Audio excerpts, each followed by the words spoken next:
চাই, আমরা সকলকে সাথে নিয়ে আমাদের দেশ গঠন করতে চাই।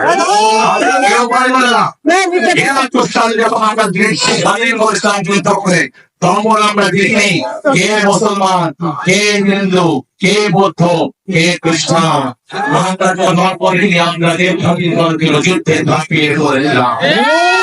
একইভাবে ২০২৪ সালে ছাত্র জনতা গণঅভ্যুত্থানের সময় জনতা গণঅভ্যুত্থানের সময় আমরা দেখি কে মুসলমান, কে হিন্দু, কে বৌদ্ধ, কে খ্রিস্টান। আমরা দল মত প্রবন্ধ নির্বিশেষে আমরা রাজপথে গিয়ে দেশের স্বাধীনতা আমরা রক্ষা করেছিলাম। এখানে দাঁড়িয়ে আমরা আগামী দিনের রাজনীতি হবে দেশ পরিবর্তনের রাজনীতি, আগামী দিনের রাজনীতি হবে রাষ্ট্রীয় স্বার্থের রাজনীতি।